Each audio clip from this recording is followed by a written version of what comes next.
On the morning of the 13th of February 2017, a man was walking through Kuala Lumpur's hectic Kuala 2 airport. Here and there were people rushing about to their flights. In the commotion, no one took notice of this unremarkable North Korean tourist in casual clothes. He was equally unbothered by the crowd as he headed to check in for his Macau flight.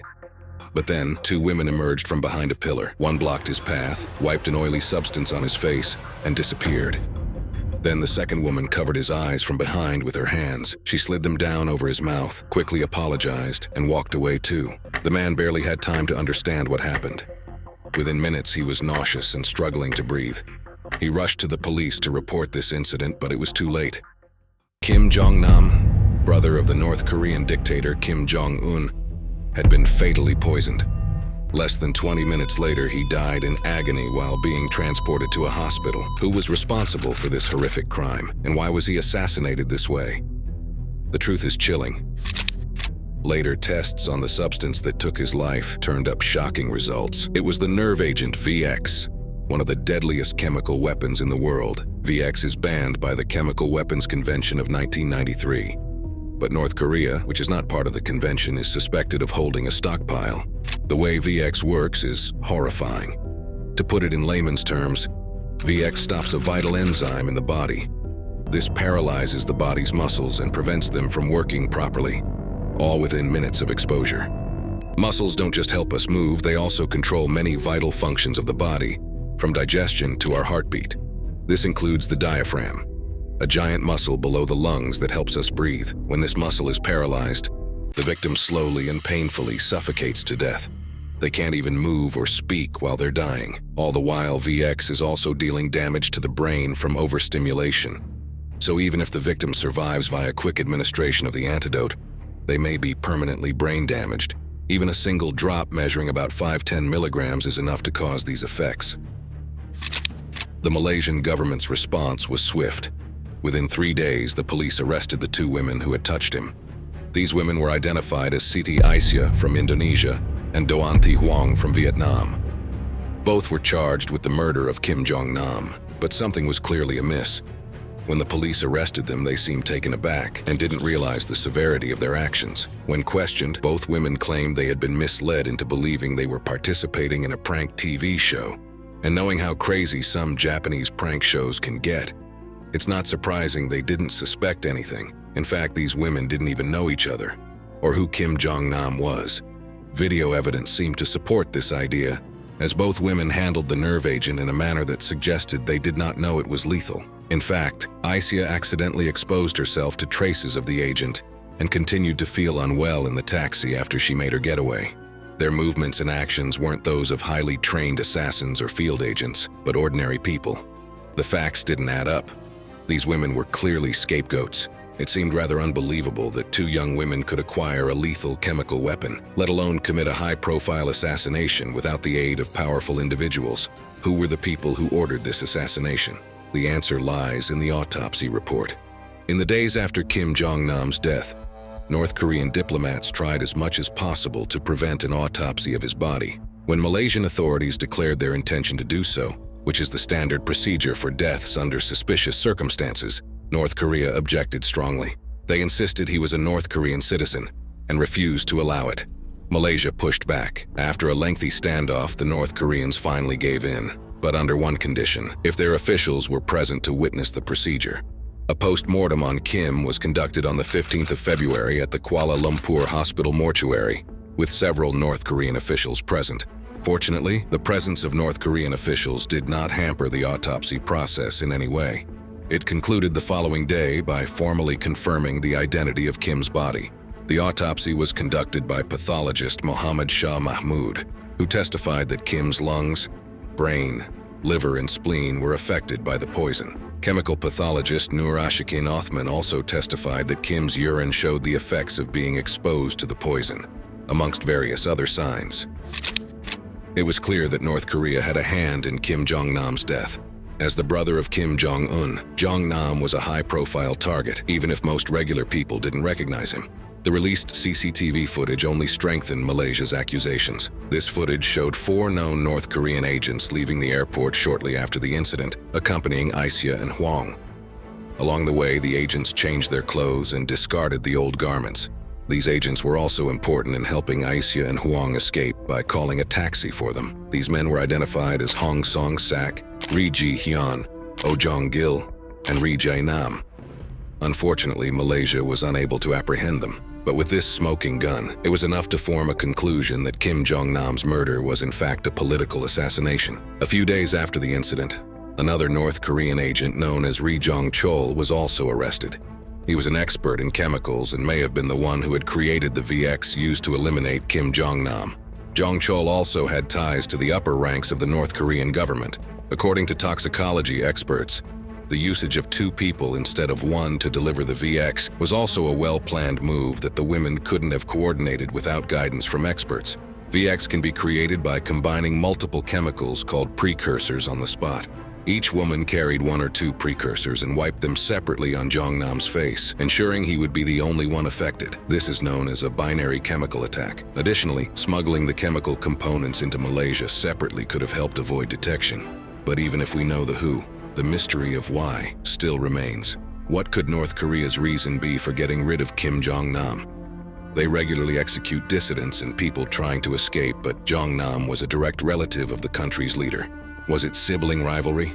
Analysts say it's hard to be fully certain on the reasons, especially when North Korea is such a closed-off nation that barely lets any news out. Still, a few theories were proposed based on what was known about Kim Jong-nam's life. One was that Jong-nam was working with the American CIA, citing an unnamed person knowledgeable about the matter. The Wall Street Journal said that there was a nexus between Kim Jong-nam and the CIA, adding that many details of his relationship with the agency remained unclear. According to the journal's source, Kim traveled to Malaysia in February 2017 to meet his CIA contact, although that may not have been the sole purpose of his trip. Jong-nam was once considered the favorite to succeed his father, Kim Jong-il, as leader, but he fell out of favor. Because of this, he no longer had access to information on the regime's internal politics. Several former U.S. officials said the half-brother, who had lived outside of North Korea for many years and had no known power base in Pyongyang, was unlikely to be able to provide details of the secretive country's inner workings. Still, they kept him around as a useful asset. It's also possible that Jong-nam was working for another country's agency. With China being the mostly likely candidate, Jong-nam regularly visited China and maintained close ties with Beijing, primarily through his uncle Jang Song-taek, the second most powerful man in North Korea following Kim Jong-il's death in 2011. Jang Song-taek was essentially China's man inside North Korea.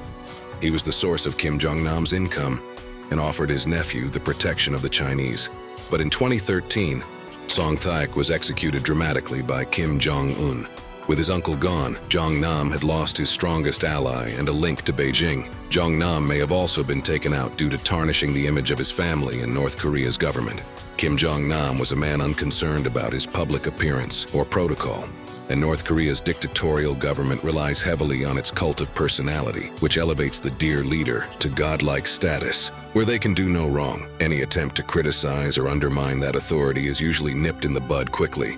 Notably, Jong-nam had spoken out publicly about his family's dynastic control of the nuclear-armed nation. In 2001, he was also caught in a scandal that humiliated North Korea.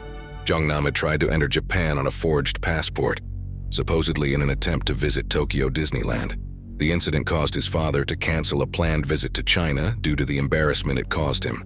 After this event, Kim Jong-nam was essentially exiled and could no longer succeed his father as leader. From around 2003, he lived in near exile in Macau, a Chinese-controlled territory near Hong Kong. At the time, he posed no threat to his father. But after Kim Jong-il died and Jong-un ascended the throne, it's possible that Jong-un saw his brother as a threat to his rule. He was a loose end, a liability, and in North Korea, liabilities get eliminated. Maybe none of these theories are true. Or maybe some or all of them are true to some extent. We may never know. But regardless of the reason behind Kim Jong-nam's death, there's no denying that it caused a major falling out with Malaysia, since the political assassination was carried out on their sovereign territory. Tensions ran high in the aftermath of the autopsy.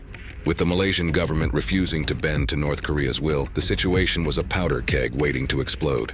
North Korea said the claim that VX nerve agent was used to eliminate one of its citizens was absurd and lacked scientific basis. In turn, they accused Malaysia of working with America and South Korea to damage North Korea's reputation. Kim Jong-Nam died of a heart attack, was the North Korean stance. Neither side would budge.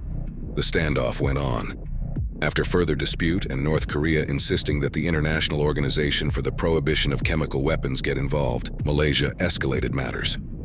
On the 4th of March, Malaysia ordered the North Korean ambassador Kang Chol to leave within 48 hours. North Korea retaliated and did the same to Malaysia's ambassador. 2 days later, Malaysia canceled visa-free entry for North Koreans with security issues cited as the main reason. And then things got worse. Both countries barred the other's citizens from leaving. It took then Prime Minister Najib Razak until the end of the month to negotiate, when he finally managed to strike a deal for both sides to safely return to their home countries. But in exchange, Malaysia had to give Kim Jong-nam's body to North Korea.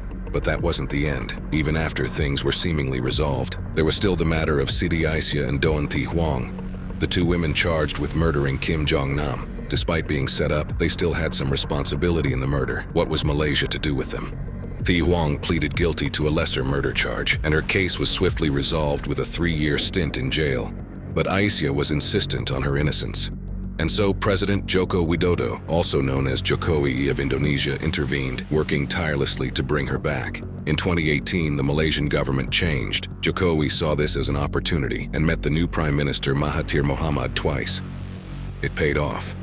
Eventually, in an order signed by Malaysia's Attorney General that cited the good relations between Malaysia and Indonesia, Siti was acquitted in March.